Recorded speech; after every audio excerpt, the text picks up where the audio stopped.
Redes para iniciantes, aplicações web. Vamos ver então. O que são aplicações web? Bem, então são sistemas disponibilizados, isso aí é um conceito genérico, né? Estão disponibilizados em um servidor que faz uso dos protocolos HTTP, HTTPS ou HTTP2 ou QUIC, ou seja, um servidor web, um web server. Se genericamente é o que é uma aplicação web. Se tem acesso por um navegador e utiliza os protocolos HTTP e as suas variações, são consideradas aplicações web. Então, como é que é o acesso? O acesso é feito por um navegador, um browser ou algum app, né, bastante comum hoje em celulares. São usados códigos para acesso a banco de dados para a geração de páginas dinâmicas. Então, o que vai acontecer? A partir das requisições que um usuário faça por meio de um navegador, de um app, vão ser geradas demandas no servidor, que vai consultar um banco de dados, vai consultar via API, que seria uma forma de consultar um servidor terceiro, buscar essas informações e aí monta a saída, que é gerada então uma página dinâmica, né? E é assim que funciona, desde o começo dos tempos, ok? O que variou foram as tecnologias usadas aí, né? E o avanço que aconteceu nos navegadores, em bancos de dados, servidores de página, mas conceitualmente nada mudou, certo? Então, linguagens comuns de aplicações web são PHP, Java, Python, JavaScript. Claro, sem contar o HTML aqui também, né? Que seria a linguagem de apresentação dos resultados e da interação com o usuário, né? Bancos de dados comuns, MySQL, MariaDB, Postgres, mas tem Oracle, DB2, Firebird, banco de dados qualquer, SQLite, por aí vai. Aqui tem uma estatística interessante sobre quais os servidores de páginas mais usados, né? Percebam que em dezembro de 2021, isso aqui é do Netcraft, certo? São estatísticas do Netcraft, isso aqui é atualizado mensalmente, acredito eu. O Nginx, ou Nginx, que seria o nome em inglês aqui, hoje tem quase 33% do total de servidores que foram pesquisados aqui. Perceba que o Apache está em segundo lugar aqui, mas o Apache é essa linha azul. Ó. Então, por muitos anos, certo? Aqui é desde 95, por muitos e muitos anos, esse cara liderou, certo? E ainda acredito que seja, dependendo do tipo de aplicação, usado em conjunto com Nginx, certo? Esses caras não são, um faz uma coisa, outro faz outra, certo? Esses caras aqui são complementares. Normalmente esse cara aqui fica na frente do Apache, ok? Mas são os principais aí, segundo essa estatística aqui. Muito bem. O que mais? Então, assim, ó, esses servidores, como Apache, Nginx, eles possuem suporte para execução de códigos em diversas linguagens de programação. Então, onde é que acontece a parte de processamento?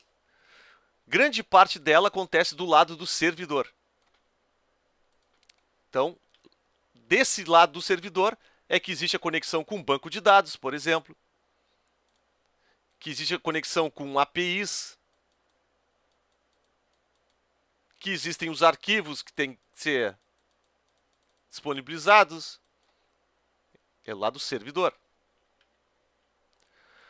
A linguagem mais utilizada para interface com o usuário é HTML junto com CSS, que usa camadas aí de apresentação que, no final das contas, aparece junto com o HTML, certo? Então, também, mesma coisa. Desde lá de 1995, nós estamos com HTML e as suas variações. Isso aqui já é uma evolução do início da história. A linguagem JavaScript ela é utilizada do lado cliente, mas também tem do lado servidor. Por exemplo, usando soluções como Node, JS e por aí vai. Então veja que essas coisas vão evoluindo, né? Elas vão se misturando e assim nós vamos avançando e sempre com na mochila, vamos dizer assim, nesse caminho aí, as coisas que foram feitas. Elas não vão ser jogadas fora, certo? Elas vão sendo acrescentadas. O ambiente para execução de aplicações web mais comum tem esse nomezinho aqui, LAMP. O que vem a ser LAMP? Vem a ser esse conjunto aqui, né? De Linux, mais Apache, mais MySQL, mais PHP, mais Postgres. Claro que às vezes se usa MySQL ou Postgres, às vezes usa os dois. Mas esse é o conjunto de tecnologias aí que são usadas nas aplicações web de forma mais comum aí, mais rotineira. Certo? O que tem acontecido ao longo dos anos aí é fazer uso de frameworks. O que são esses frameworks? Na verdade, os frameworks têm a função de facilitar o desenvolvimento de aplicações. Por quê? Muitas funções, quando se desenvolve sistemas, são repetitivas e comuns. Por exemplo, vou montar uma conexão com um banco de dados. Cara, isso aí, para que eu tenho que criar isso toda vez? Outra, eu tenho que fazer, por exemplo, uma validação de um campo para CPF. Pô, cara, isso aí já está pronto. Para que eu tenho que, quando eu vou criar um sistema, fazer isso? Então, esses frameworks e parte de segurança, né, uma série de coisas, eles têm um compartilhamento e um reuso de códigos que fazem com que se possa aproveitar e desenvolver de forma mais rápida, acelerada, as aplicações. Essa é a função dos frameworks. Então aqui tem alguns desses frameworks, né, que são mais comuns. Então pega, por exemplo, Ruby on Rails, tem Laravel, tem Django, que é em Python, esse cara aqui em PHP, esse aqui em Ruby, esse aqui em ASP.NET, que é uma solução Microsoft, tem o CodeIgniter, que é em PHP, certo? Tem o Spring, que é em Java. Bom, então já são umas bibliotecas, já são procedimentos prontos, né, para poder fazer isso. Então isso aqui é uma coisa interessante de saber que existe, né? As pessoas não saem programando do zero em PHP, é muito raro acontecer isso hoje. Por fim, como é que funciona, né? Então, na prática isso.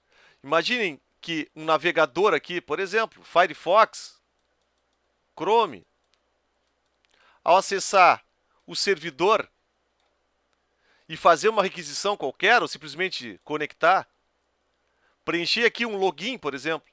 Né? Tem um login aqui. Quando ele preenche esse login, o que vai acontecer? Essa solicitação ela vai vir por meio de HTTP e de HTML, né? Que é a linguagem de apresentação. O servidor recebe, repassa por um servidor de aplicação. Às vezes, os caras aqui podem estar os dois juntos. Dependendo do que acontecer aqui, nesse caso é Python que está se usando aqui, né? Vai se fazer a conexão com um banco de dados, verificar se o usuário existe. Ah, o usuário existe. Ok, ele existe aqui. A aplicação vai retornar para o servidor, que vai retornar para o usuário uma página dizendo: parabéns, você se logou, etc, etc. Isso é o básico, certo? Vamos analisar assim como se fosse em blocos, é isso aqui que acontece. Claro que tem um mundo à parte aqui, tem um mundo à parte aqui, tem um mundo à parte aqui, tem um mundo à parte aqui. Bom, essa é a área de desenvolvimento, né? A nossa área de atuação aqui, ela está na de administração desses serviços aqui.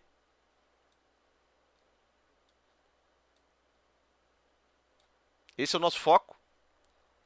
Na parte de segurança desse serviço aqui, na parte de disponibilidade desse serviço aqui, na parte de atualização, de instalação.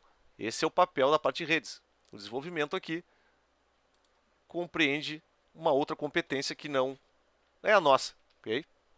Então, aqui basicamente um pouco aí sobre aplicações web para ter um início, né, para entender assim